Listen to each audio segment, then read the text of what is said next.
Alrighty, folks, give it a second to breathe. Guys, welcome in on this fine Saturday evening. I am Nick Kendall along with Luke Patterson, and this is the Mile High Insiders. Luke, before we kick it off, even gotta ask you, it's been a little bit, man. How are you doing? Doing good, buddy. I'm excited to have you back. I know you're in the process of moving, and that's fun, man, especially when you're moving states. Oh, I have not had that opportunity yet, but Nick, the Broncos are off today, but we're not. We got a lot we want to talk about, and possibly, well, actually, the most important position in all of professional sports, the quarterback position, Drew Lock. So pumped to have you back, buddy, and let's have a great show. yep, we make the trek from Iowa to Seattle starting tomorrow. It's going to be a long one. Going to stop in the Tetons for a little bit. If you guys have any pet-friendly activities around that area, shoot them my way. I would appreciate that. But guys, this is the Mile High Insiders podcast. I am your host today, along with Luke Patterson. Make sure you find us on Twitter at Luke Patterson LP and myself at Nick Kendall MHH. Subscribe to our show wherever you listen to these podcasts and leave us a rating.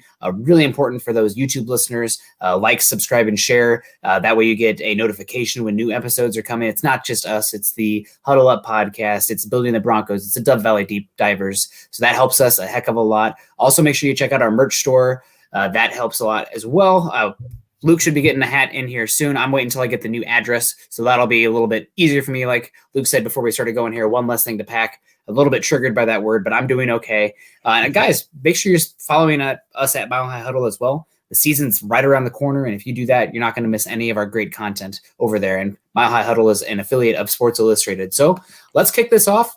We have a lot to talk about today. Obviously, there's a lot going on, but one of my favorite writers that covers the Broncos, I know there's sometimes a little bit of rivalry between different sources and different people, and a little bit of, I'll just call it some pettiness. But one of my favorite writers covering the Broncos for years has been Jeff Legwold, and he just wrote a piece for ESPN where he did the ceiling and the floor for the Denver Broncos. So I'm just going to read it first. That way the chat has it, you have it, and we can kind of just give our opinions on this. So Jeff Legwold for ESPN used to be the president of Pro Football Writers of America Association as well. So definitely a guy. He's been around the block. He has the Broncos ceiling at 10-6. He has the floor at 5-11. And he says the biggest variable is the first month. Sure, Drew Lock is in his first season as the starting quarterback, and the Broncos have plenty of work to do to set things in the offensive line. But how this season looks overall might hinge on whether Denver does far more in weeks 1-4 than it did last year. Broncos started 0-4 last year, scored 16 or fewer points 3 times in those 4 games, and had 0 sacks on defense in the first 3 games. I think everybody remembers that. Several of the Broncos players have already said how important it is for them to find a way to be far more effective in those early days. They feel as if the team showed up. They feel as if the team showed its potential even before the upgrades on offense in the draft, with a 4-1 finish over the last 5 games to start, or last 5 games in 2019. So obviously Broncos started really poorly last year. Joe Flacco brought 0 energy. But I think the biggest interesting thing for me is that's man, Jeff, I respect the heck out of Jeff. I got to say that again. But 10-6 to 5-11, I mean, you're not making much. Yeah, bold indeed. Sure. Yeah, it's crazy, man. And just like you said, Jeff is somebody that I respect, I look up to, I admire. I've been reading his work for years, one of the ESPN senior writers. Gotten to meet Jeff a couple of times, and it's definitely one of those fan-struck moments where he's one of my favorite writers. Okay, let's just call it like it is. So go read Jeff Legwold. He's an awesome dude. But yeah, man, that's quite the range. I mean, it's either feast or famine for the Denver Broncos in the eyes of the seasoned reporter, and I tend to believe him. I mean, I think with the current circumstances that surround the world and seeing football try to transform and ramp up to where it should be, especially with these ramp ups of training camp, you're starting to see some injuries in training camp right now, notably Todd Davis, right? We're all hoping the best for Todd because he's the best guy ever, and the Broncos really, really need him. But as you start to see some of these injuries come to fruition a little bit, it starts to temper some expectations, something John Elway talked about a little bit. So, yeah, I think it's definitely a solid range when you look at really bad and really good for the Broncos. But I will tell you this, Nick, it completely depends on Drew Lock. It really does. Now, while there are all kinds of other variables that we can discuss and debate, including the offensive line, his young wide receiver room, the tight ends, things like that. I mean, this guy is the guy.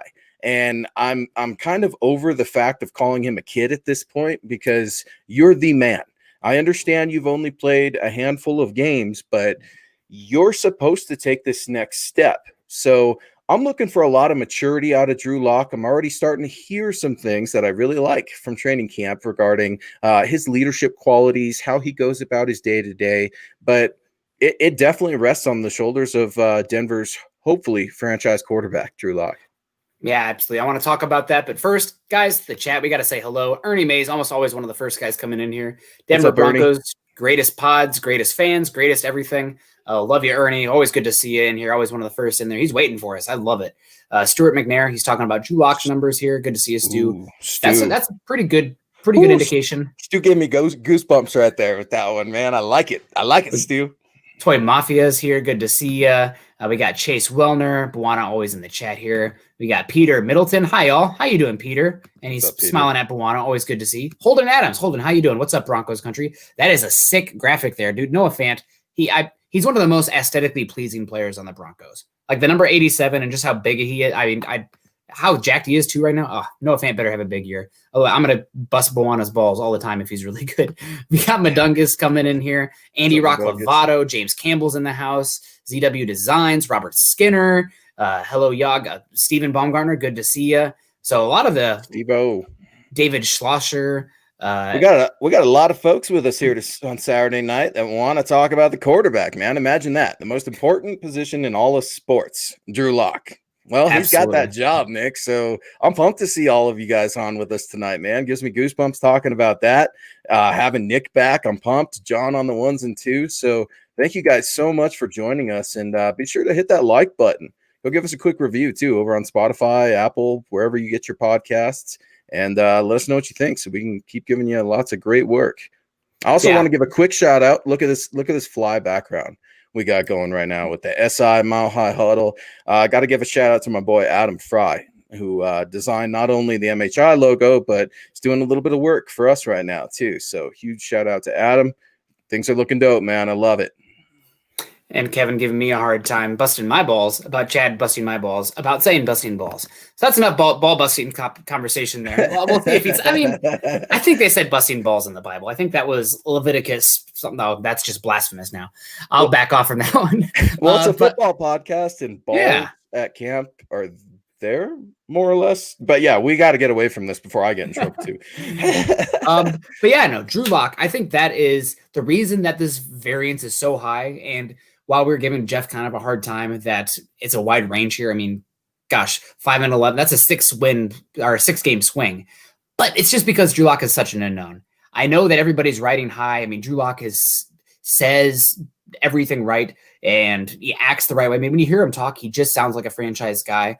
But there was another piece that just came out where a bunch of executives and football executives were asked who is the best second-year quarterback going forward. And Drew Lock came in third, very close to Gardner Minshew with Daniel Jones and number one, Kyler Murray, which I would argue Kyler Murray is number one, but I'd have Drew Lock number two. Not a big Daniel Jones guy. Gardner Minshew? What? Yeah. I don't know, but there's a lot of people that don't trust Drew Lock's processing ability and accuracy. So that makes me want to pump the brakes a little bit. I mean, I think a lot of those teams are probably basing that still on all the work they did on him in college, where there were questions. I mean, there's a reason he fell to the second round.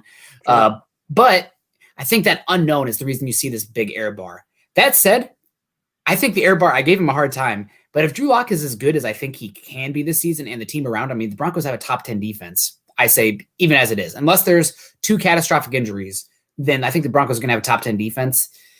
And I think there's enough weapons on the offense. I think you could honestly bump them up to, what do you have them at, a 10-win ceiling? I think that's low. I think you can say a 12-win ceiling. I mean, we're talking about if everything goes right. Like that's a ceiling. I'm thinking about like a bell curve. Like most likely this year, the Broncos finishing. I think Vegas has them at 8.5 wins. That's probably exactly where I'd have them. But if everything goes right, if Drew Lock clicks and these guys are all good and the Vic Fangio second-year defense, I mean, you got a really good defensive line. I think 12 wins is honestly a ceiling. Now, the odds of that happening, maybe 1 in 100 to 5 in 100, kind of that area. But it's the ceiling. I think they have that ceiling. If everything clicks, I see a 12-win team. I don't know. Maybe I'm crazy. I'm typically the realist, but we're talking ceiling. Yeah, man. I love the optimism. I love it. And the one thing that you brought up is you're looking at things without injuries, best case scenario for everything. And I like that because that's something that a lot of people don't bring into the conversation when they make their projections or when they start making picks and stuff like that. But for me, I like to wait just till the end of training camp so I know which roster I'm dealing with. Yeah. This year might be a little different because preseason games used to matter for me, especially breaking down some of the film and trying to look at some of these younger guys on the team and even some of the vets that are trying to make other teams. But I completely agree with you, man. I think Drew Lock, he does say the right things and he presents himself the right way, and I buy it. I don't think it's all just phony nonsense. I do think it's who he is. I don't think he needs to take lessons from Seth or Patrick or Eric over there in Broncos PR and how to speak to the media. The guy's awesome at doing that already. But thank you, Terry, coming in with the $1 super chat. Appreciate that, Terry. Terry Randall, one of our regulars. So appreciate it so much, Terry. Hope you're doing well. Love the sign. But one thing I saw today as I was reviewing some practice film yesterday that Steve Atwater was going over with former Broncos quarterback Peyton Manning. One small thing that I saw, Nick, that I really liked. Drew Lock went over and picked up his own ball instead of waiting for someone else to throw him a ball to give to the center. He's doing these little things where it's just like, okay, I understand I only have X amount of time in training camp right now. I need to cut some corners where I can, even if it means me bending over and walking 5 yards to go get a ball. I know that sounds silly, but when you're an NFL quarterback, Nick, guys get spoiled. They get spoiled in camp, and sometimes they get spoiled in the season, and then things just never come to fruition. So when I see those little things like that, that tells me Drew Lock is for real, and I buy who he is. I buy his personality, and I buy the leadership. Yeah, I buy him and everything he brings. Like when he talks, I feel like he is authentic. I think the players really do buy into him. But unfortunately in the NFL, not unfortunately, but in the NFL, that can only take you so far until you have to prove it on the field. You know, like he's doing all the right things. He's saying the right things. Players are buying in him around him. But if he isn't the guy and they're not winning with him, they won't turn on him, but you know, they'll know whether or not he's the guy or not, you know? So like the Aaron Rodgers, pretty well known as a guy who is not beloved in the locker room a little bit, can be a little bit of his own person. But when he was his peak, I mean, it didn't matter, you know? So while I love having the quarterback that's the rah-rah guy, teams buying into him, etc., that can only take you so far until there has to be like a threshold you cross on the field, and that we just don't know yet. So that's something that also I want to bring this up. I don't know. I know we're not allowed to say the C word, but with everything going on with the quarterbacks being separated as much as they are going to be, I'm curious what kind of effect that's going to have on Lock's presence with the team. I mean, if he's not in the locker room, again, I want to say it again, busting balls with the players, with his teammates, messing around in the locker room, having fun. Yeah. How much is that going to affect his ability to communicate with them, for them to buy in, just to have that type of relationship where honestly, that might be one of the things I'm most excited about with Lock heading into the season. One of the cool things that the Broncos do is they put out some silly videos every training camp. Last year, what they do, Vic Fangio shut it down for a gelato truck, right? And a field day, right? And stuff like that. Well, I just watched a little video of Brandon McManus dressing up like a referee and going out there and messing with some of the players a little bit. They're trying to keep it light. They're trying to, break things up a little bit so these guys can have a little bit of fun, because I can only imagine the environment that they're in over there. I mean, it is so pressure filled because time is not a luxury that they have. But you're exactly right, Nick. You can't just go up there and be a rah-rah guy and say all the right things and joke around with people if you're not winning. And as you sent me Jeff Legwold's article today, I started thinking about that. And, Broncos fans, they're the most educated fan base in all of the NFL. They're also very spoiled, and I include myself in that. We have had tremendous quarterback play in our lifetimes, okay, with John Elway and then going to Peyton Manning, and then going over to, even I'd argue, Jake Plummer was a great player. Now, he's not a Hall of Fame player, but he's a player I never truly appreciated who he was until he was gone. And that's something that Drew Lock has already embraced, but he's got to win, Nick. That's just it. And he's got to be able to take responsibility for some losses as well. Now, it's not uncommon for teams to lose back-to-back games, but I have a real problem seeing the Broncos go 3 games in a row of losing and Drew Lock not trying to turn the tide of some sort or allowing that to happen. The offense is young. We get it. but the defense isn't. You said it before, the defense should be top 10. They absolutely should be top 10. They're the highest paid defense in the league. So, yeah, man, I absolutely think that Drew Lock needs to step his game up and start playing well and start winning games. And then when things don't go well, because they're not going to go well, Nick, they're going to lose games this year. He's going to throw interceptions this year. He's going to throw pick sixes this year. I'm sorry.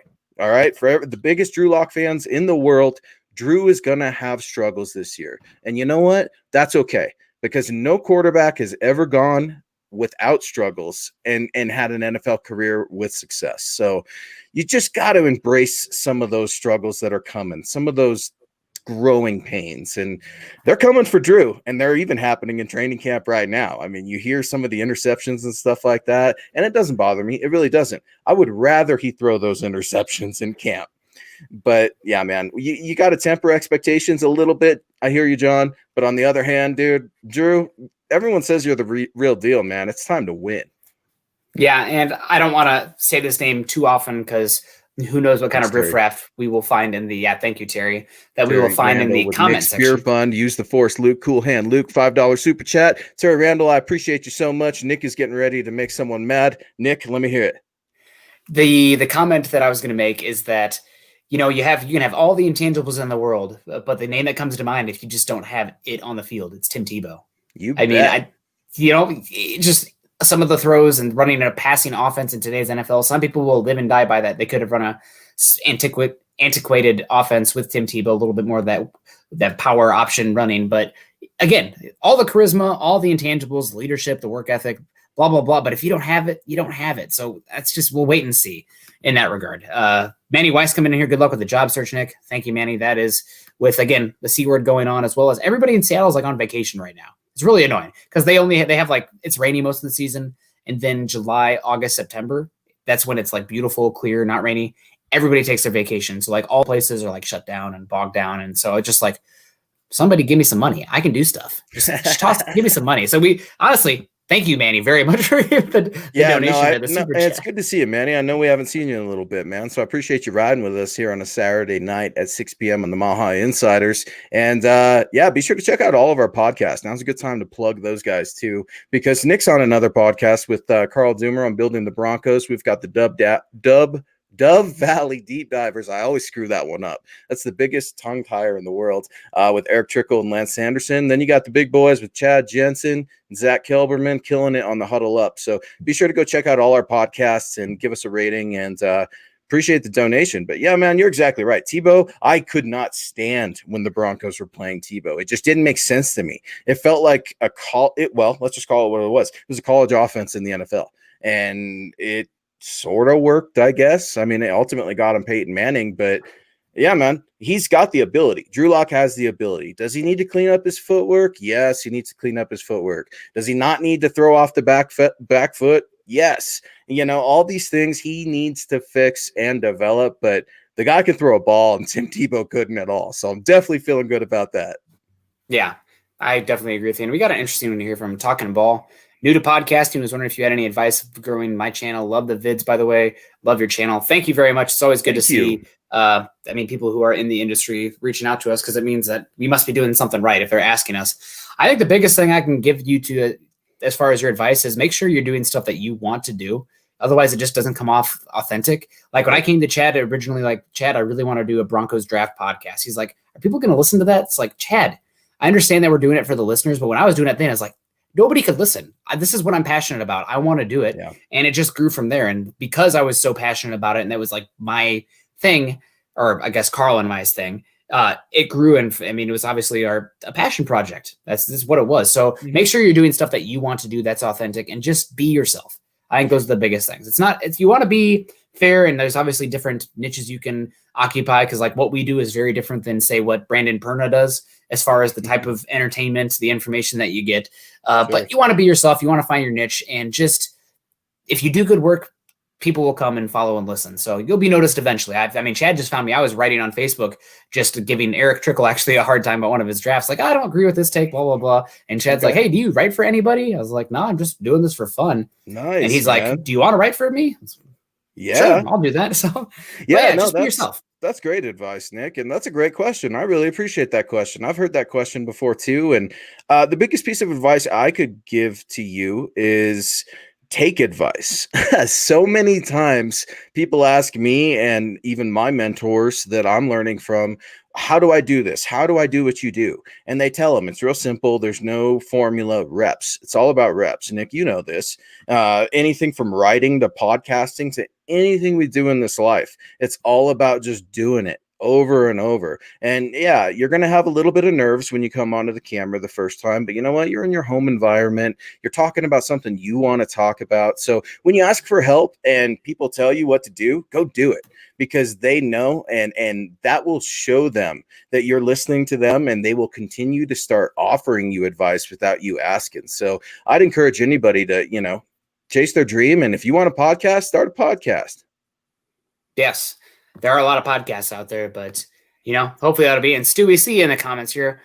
Painful to watch because we want to acknowledge the physical tools from the Houston Texans game. The thing is, that's a sample size of one. We obviously have Drew Lock's. I put almost more weight on his Missouri tape, honestly, than what I do in the Denver tape, because it was kind of very small sample size, weird end of the season. You kind of got much more of a feel of what Drew Lock's tools are watching him at Missouri, especially. I feel like there was a 4-game stretch his senior year and the bowl game where you just saw all the tools. There are things that he needs to polish. He's a little bit, because he did play through his senior year, he's a little bit older than some quarterbacks in his age bracket, but high ceiling. I really think he's a high ceiling. I think worst case scenario for Drew Lock is that he's Andy Dalton. And if that's a worst case scenario, obviously you want better than Andy Dalton. But if you can get Andy Dalton on a rookie contract, the Bengals were making the playoffs every year. And that was with John Harbaugh and Mike Tomlin led Ravens and Steelers. So that was Marvin Lewis could never get him over the hump. And hopefully you have a better team around him than Andy Dalton had. But if you can get Andy Dalton rookie contract for the next 3 years on this Broncos team, you got a chance to make the playoffs and make some noise. I really believe that. So that's my floor for Lock. I think he can be Andy Dalton-esque, but I think he can Matt Stafford. That's what I'm aiming for. Yeah, and Matt Stafford with the arm. Matt Stafford's arm strength is just freaking unbelievable. And Stafford might have a little better arm. I think Lock might have a little bit better. And he's more accurate, I think, than Stafford is. I already think he's more accurate. I really do. I really do. I feel like this year he's going to be much more accurate. And one of my things with the Houston games too, and I appreciate you bringing that up and appreciate the comment. I like to look at the Houston game as Drew Lock at his best. Well, we haven't seen Drew Lock at his worst yet, and it's coming, right? Everybody's got to have a terrible game, and that's what I want to see. I want to see what it's like. Exactly. Peter coming in here. Peter Middleton. Appreciate the comment. And Boana, John on the 1s and 2s. I want to see Lock after losing 2 in a row. Will he start to sling it more, become too cautious? I think he has a strong character, so he will do fine. Well, Peter, I tend to agree with you. I want to see what he's going to look like throwing 2 picks in a row. Something tells me that Drew isn't going to stop throwing. He's not going to be the check down Charlie that Trevor Siemian was, or that backup quarterbacks tend to be. I think it's in his nature to keep going. I don't think he's going to be reckless by any means, because one thing we hear head coach Vic Fangio talk about a lot is trust. And I think right now Drew Lock is still earning Vic Fangio's trust, as is most of the players in training camp. So I wouldn't expect Drew to ever get reckless or unnerved, but I expect him to be frustrated. I expect him to be mad, disappointed, a little sad, embarrassed. Those are natural human emotions, and the quarterbacks have those too. But what I'm also hoping to see is that he accepts responsibility for some of those losses, even if it's not his fault, because that's something that great quarterbacks do too, Nick. And that will go a long way in the locker room with the defensive guys as well. Yeah, I definitely agree with you there.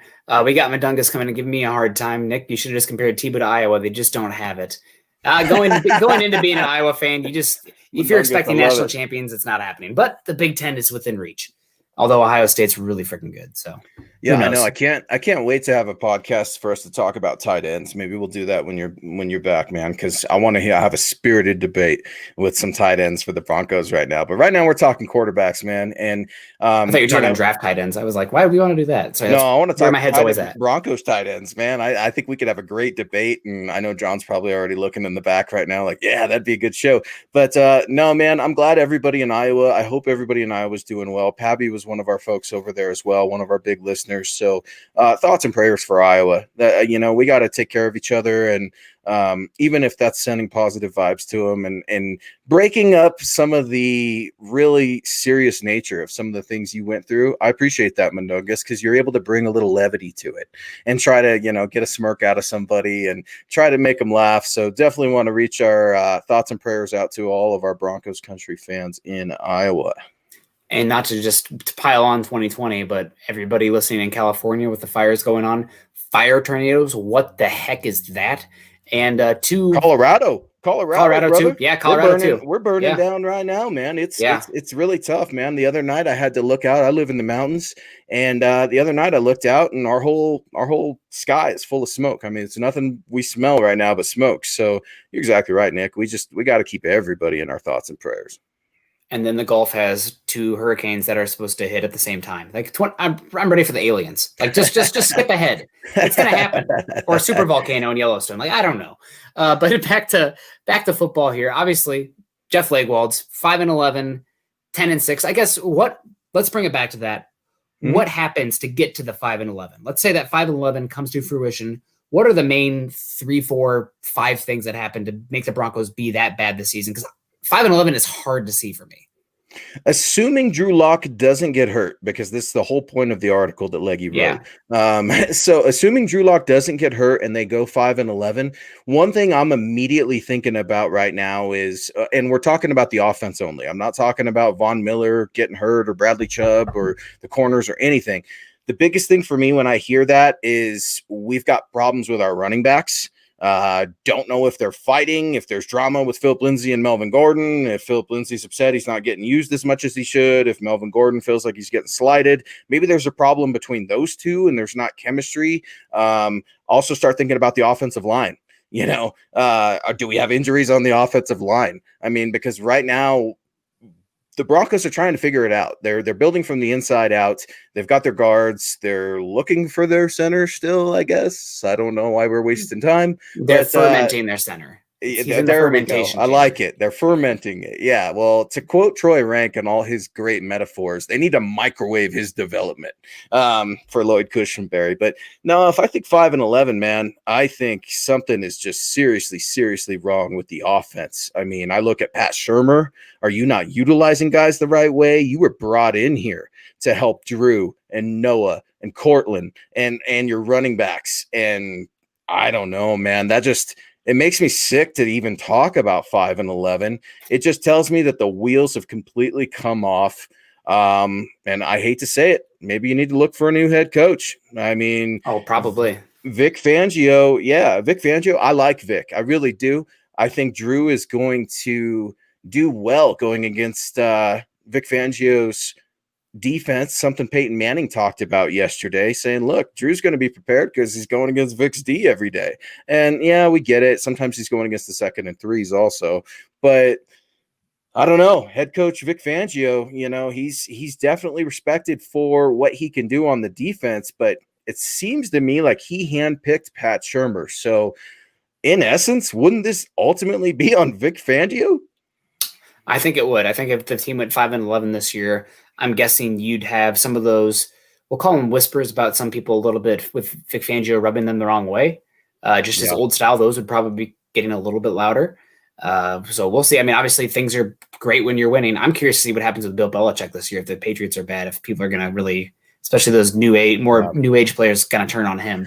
That old school coaching style sometimes what do you think about that, Nick? I want to ask you about that. It's something you and I have never talked about. I know I wasn't covering the team with this publication last year when the Jason LaCamfora piece came out about Vic Fangio, but I've certainly asked around about it and stuff like that.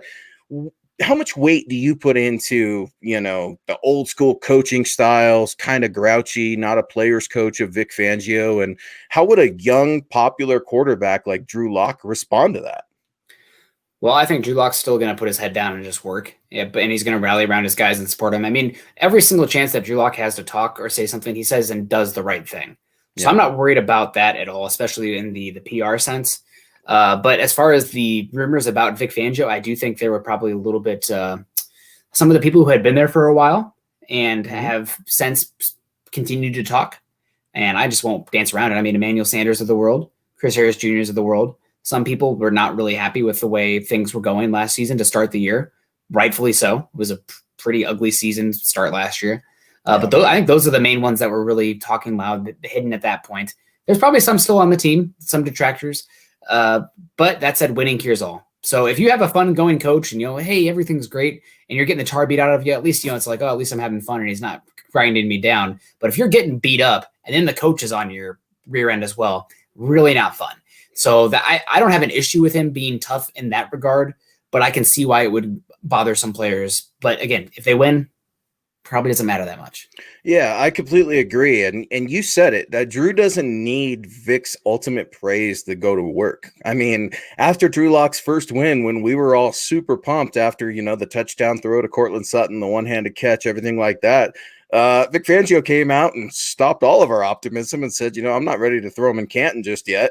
And, kind of brought us back to earth. Well, that's why I like Vic Fangio. He is just constant throughout. He Authentic. Lost a bunch. Yeah, he's himself. He lost a bunch of weight. He's walking the field. He's not bragging, about how good he looks or he's wearing the same old sweats. He is a creature of habit, and I like it. And I'm just going to call it like I say it, dude. Football's a tough sport. And if you're looking to get mentally coddled by NFL head coaches, and then one, you have the wrong head coach, and two, those people don't really exist in the NFL. This is basically for coaches, sometimes a one stop and then on to the next franchise. So don't expect Vic Fangio to have glowing compliments of Drew Lock, even when he wins games and does very well. It's just not who he is. We hear him, get criticized about talking about Vic Fangio and Bradley Chubb. Or excuse me, Vic Fangio, Von Miller and Bradley Chubb, and some of their criticisms and stuff like that too. So it's just who the guy is. Don't put too much weight into it. But man, at 5-11, come on, Vic, what are we doing? Yeah, so we got Chase Wellner coming in. Not sure how the seafood is in Iowa. LOL. Yeah, LOL indeed. But it's awesome in Seattle. I think Locke was ranked 33rd in deep pass, but do you expect a big jump this year? And that's something you were talking about earlier. I wanted to get to. Thank you. Yep, getting me back on track here as well. Did you see the Brett Collerman piece? No, I did not read that. What was that about? It's a YouTube piece. It's a video piece. But talked about Locke and just kind of how he went into a shell the final 3 games of the year. And there was deep balls to be had where he just really wasn't going for it. And I mean, I definitely saw it on tape too. He played much more conservatively, even though they were going against trash defenses of the Lions and the Raiders. I mean, absolutely, especially the secondaries, they're just trash. Those are horrible defenses. And the Broncos still played extremely conservatively on offense. And part of that was Drew Lock. But that's something that, again, I just can't answer it yet. I know it's a 5-game sample size and we saw flashes, but last year, Drew Lock going into a shell, they won. But from a passing stance or passing perspective, going into a shell, was that Drew Lock or was that Rich Scangarello? That was Rich Scangarello, man. That's exactly it. People covering the Broncos, maybe it's a little bit of a bias on it, but I feel like Rich Scangarello, very much the conservative side, protecting the football, protecting the defense. And that was something that Vic Fangio didn't like. So is that Drew Lock? Is that going to be something that we see still with Drew Lock this year? Because he definitely pulled it back with the training wheels on for those last few games. Or are we going to see that be expanded with Shermer? And how much of that is predicated on the offensive line? I mean, there's just exactly we need football. Gosh, exactly. You said it. The offensive line. You said it. And that's a great question. I really appreciate that question with the deep passes and stuff like that. Because what does everybody say about Drew Lock, including us? He has a great arm. Well, then why aren't you throwing the ball down the field? Well, one, you probably don't have the time. I mean, it's just one of those things where, yes, Garrett Bowles might have looked a little bit better. Is it just me? It's still moving for me.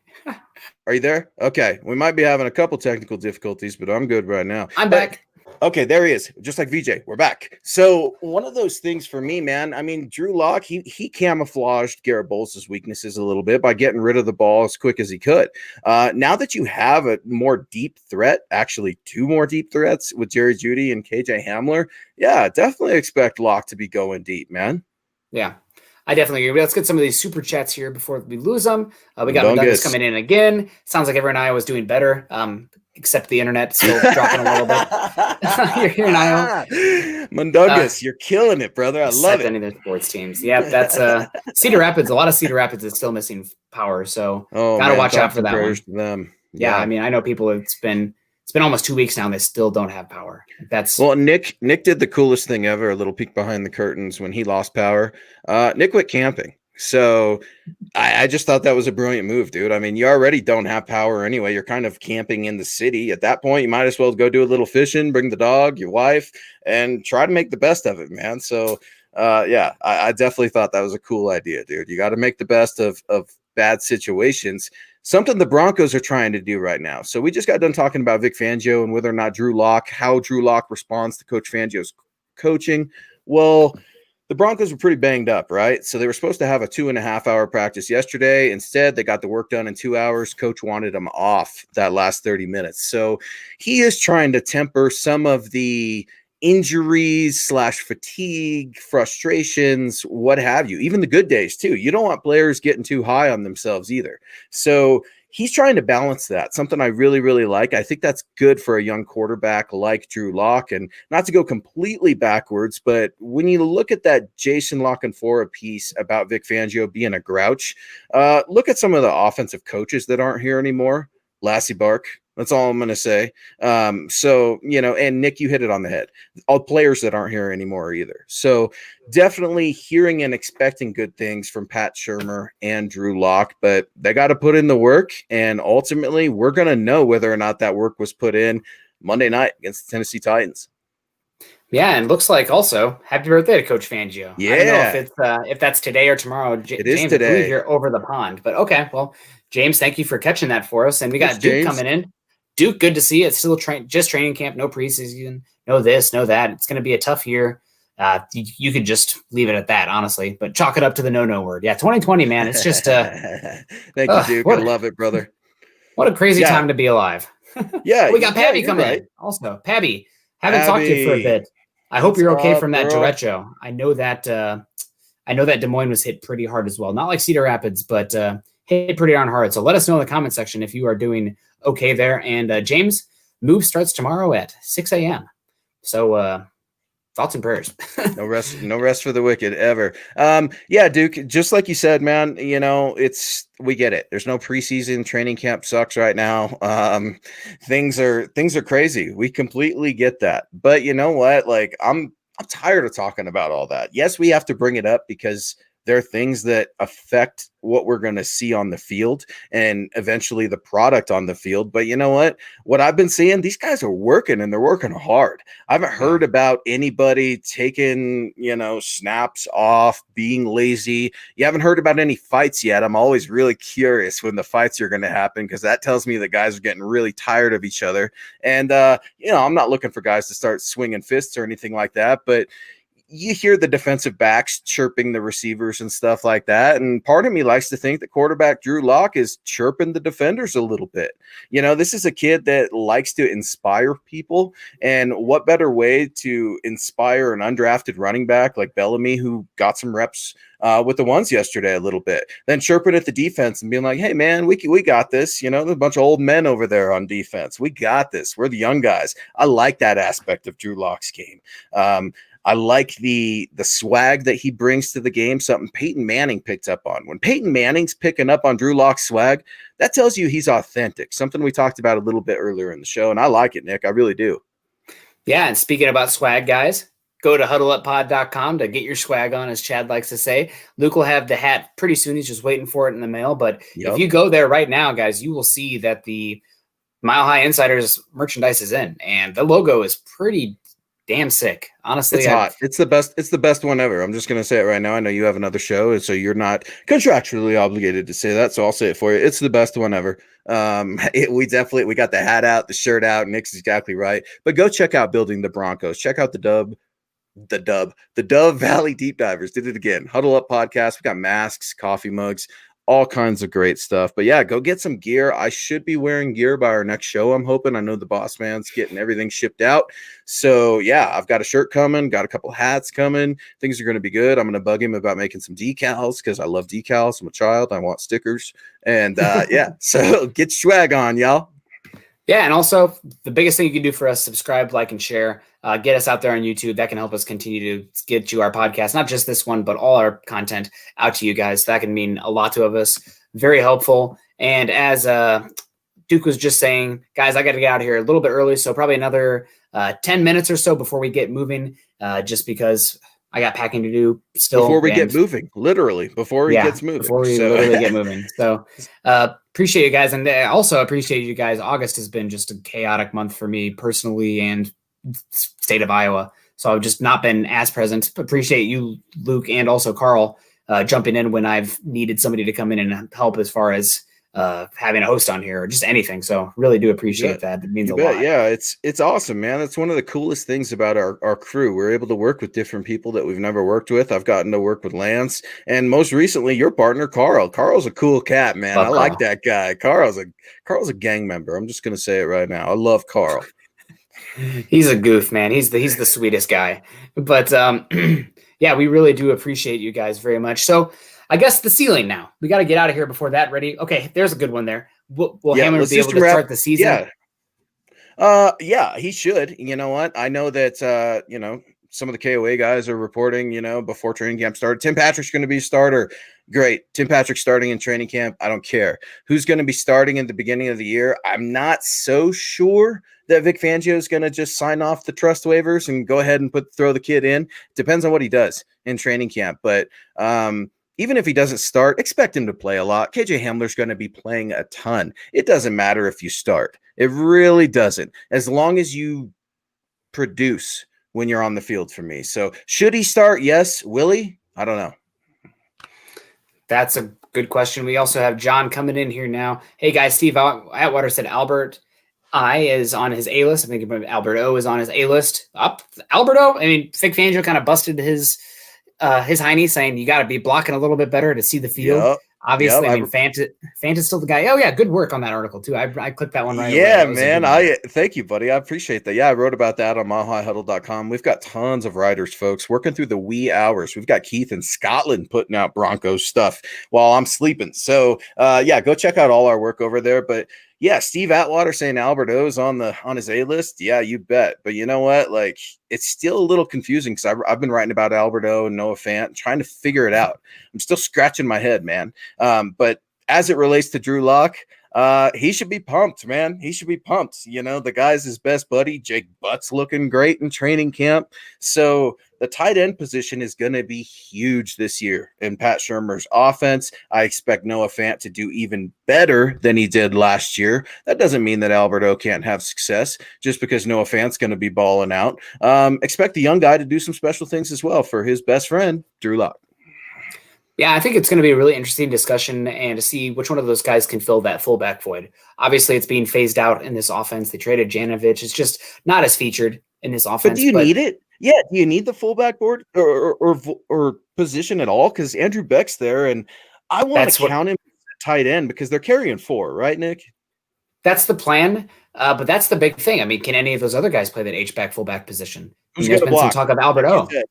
Yeah, it's honestly more of a receiving position for them. Really? In there. It's a little bit more decoy. I mean, they're not running as much ISO.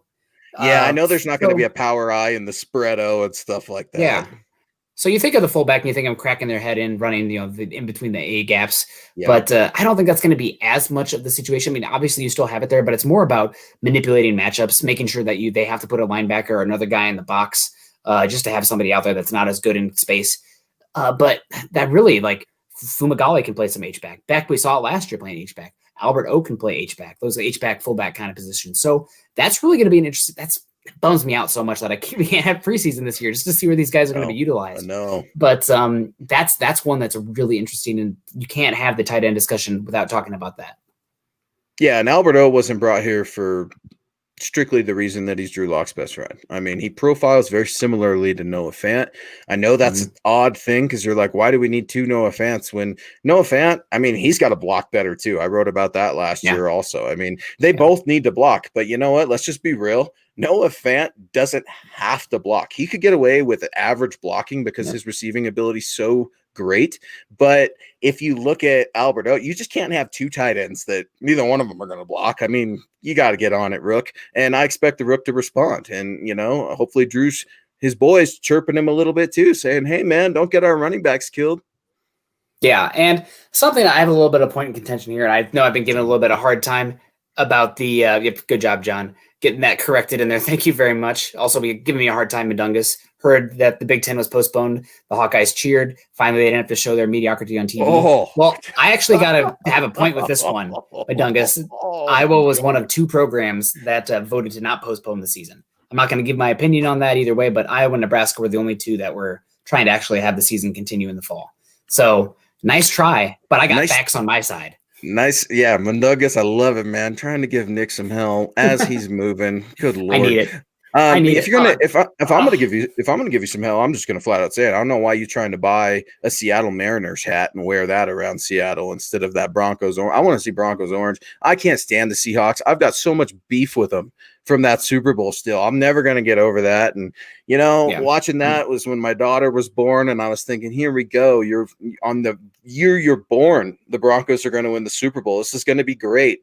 Only to look over at my dad and say, well, man, this isn't our year. And he says, son, you're officially a Broncos fan now. You've watched them tank a Super Bowl. And I'm like, oh, ouch, Dad, ouch. So I expect bigger things. Now, I'm not saying the Broncos are going to go to the Super Bowl this year, go big red with the Mundungus. I got to disagree, man. I'm in Buffs country here, and I hate Nebraska. Absolutely hate them. I hate them. So, yeah, go big red, man. I don't know about that. N is for knowledge when it comes to Nebraska.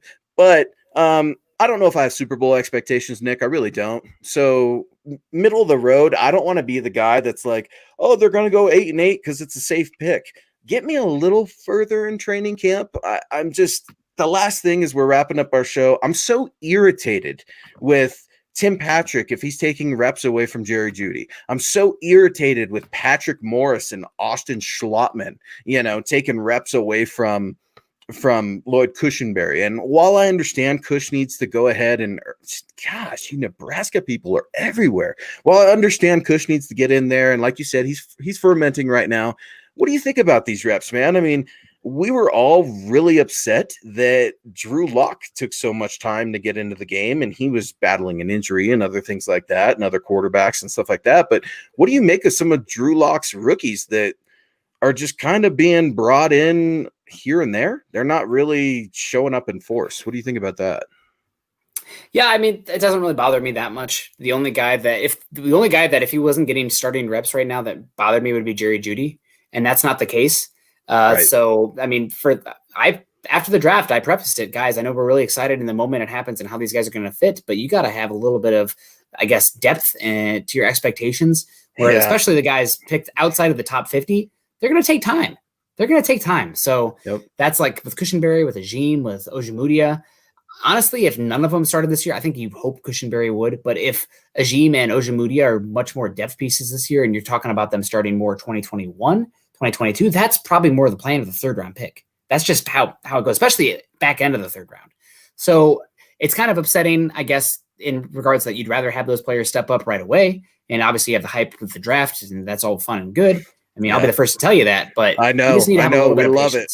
We love the draft, right? We get ready with the draft, and we're already saying Ojemudia is starting, and Lloyd Cushenberry starting, and KJ Hamler starting, and right now the only one that we can definitely say starting is Jerry Jeudy. So Pabby coming in. Thank you guys. Pierce, she's doing well. Pabby, we appreciate you so much. Hope you're doing well. But yeah, when we look at the ceiling for Drew Lock, it's whatever he wants it to be. It's whatever he makes it. I mean, you got to know that the hometown kid from Missouri is sick of seeing Patrick Mahomes and all of the success that he's having. He's blowing up. He's the most popular player in the NFL right now. I think that bothers Drew Lock because Drew, I get the sense from Drew, he wants to be that guy. And there's only one way to be that guy, Nick, and it's to win a Super Bowl. So while I don't think they're getting to the championship this year, playoffs are the expectation, and winning in the playoffs. This year should be the ceiling for Drew Lock in this season. I don't disagree. I just want to see what it looks like early on and then change those expectations accordingly. Just weird offseason. It's so hard to really have a pulse on them. Even the people covering the team, it's every year you can go back and look at people's tweets from different stuff. Once. Yeah, it's way different, but then it always turns out to be way different than the expectation. So nobody really knows what's going to happen. And without preseason, it just makes it that much more difficult. We got Steve Mundunga still giving me a hard time. This is the roast of Nick Kendall, everyone. My last night in the state of Iowa, and he's going to do us like that. That's not nice. Get him. You know what Iowa stands for? Idiots out wandering around. Yeah, ha, ha, ha. I've heard that one before. Mundungus, you're a savage, brother. You're an absolute savage. Again, I said it last week. He was dogging Karl, I think. Here he goes, coming again, Mundungus. I was going to make fun of the Buffs, but the amount of championships they have means I don't have to. Yeah, man, it's really weird. I was at the CU Pro Day when everything started to go down, so I got some love for my Buffs, but, man, they're in a tough spot, too. The NCAA is in a tough spot. The NFL is in a tough spot. We just got to get through it, y'all. That's just it. So I know we're starting to wrap up the show a little bit, but for me, the low with Drew Lock, I would say the floor, losing 3 games in a row. That's the worst thing that can happen to me for Drew Lock. I don't know what that does to his confidence. That tells me maybe after the first or second loss, and they're all situational based. I mean, who knows? Weird things happen in football all the time. But I would expect Drew Lock to get a rallying cry together. You see Von Miller trying to get people together for dinner and all that. I don't think it's going to happen this year. But I would expect to hear some stories about Drew Lock trying to bring the team together, especially when they struggle, because make no doubts about it. He's going to struggle. The Broncos are going to lose games, and he's throwing picks.